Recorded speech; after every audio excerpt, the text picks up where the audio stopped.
माझ्या डाएटचं नेमकं झालं काय याचा प्रश्न तुम्हाला पडला असेल ना. एक दिवस डाएट करते, लगेच सोडून देते. पण ज्याचं बघावं त्याचं. सगळ्या यूट्यूबर्सची डाएट सीरीज सुरू आहे म्हणून म्हटलं जाऊ दे. त्यांचं डाएट एकदा करून होऊ दे. त्यानंतर मी माझं डाएट तुमच्यासोबत शेअर करेन.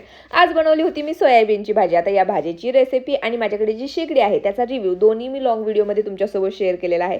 सकाळी बनवलेले पोहे आत्तापर्यंत तसेच पडून आहेत आणि दुपारचं जेवण वगैरे करून घेतलं. आणि माझ्या या लिपस्टिक विषयी पण बऱ्याच जणांना प्रश्न पडले होते, कोणती आहे काय, तो प्रोडक्ट मी वरती टॅग केलेला आहे. या कुंडीमध्ये ना मी मिनी सनरोजचे कटिंग्स लावले होते. आता याला काय म्हणतात हे मला पण माहित नव्हतं. काल कुणीतरी मला कमेंट करून सांगितलं की याला मिनी सनरोज असं म्हणतात.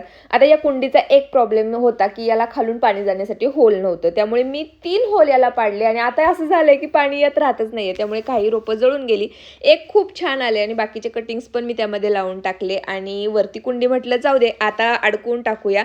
आता ही कशी ग्रोथ होतीये काय होतंय मी तुमच्यासोबत शेअर करेलच. पण या कुंड्यांना खरंच खूप छान दिसतात, मला तर खूप आवडतात. माझ्या मोबाईलसाठी हा एक चीप माईक मी ऑर्डर केला होता. म्हटलं चला तात्पुरता वापरण्यासाठी होईल, पण हा माझ्या मोबाईलला चालतच नाहीये. त्यामुळे म्हटलं रिटर्न करून टाकूया. आणि माझे कोणतेही पार्सल आले ना मला एवढी एक्साइटमेंट असते की मी लगेचच खोलून बघत असते की त्यामध्ये नक्की आलंय काय. रोज रोज स्वयंपाकात काय बनवायचं हा आपल्या पुढे एक मोठा प्रश्न असतो. आणि आज आमचं ठरलं होतं की मुगाची आमटी बनवायची. आणि मुगाची आमटी पण आमच्याकडे हिरव्या मिरचीचीच बनवावी लागते, कारण माझ्या सासऱ्यांना तशी आमटी आवडते. आणि सकाळची भाजी सुद्धा एवढी शिल्लक आहे की मला आता बोलणी खावीच लागणार आहेत की एवढा मोठा स्वयंपाक करून ठेवते, पण चूक आपल्याकडून झाली म्हटल्यावरती बोलणी तर ऐकावीच लागणार.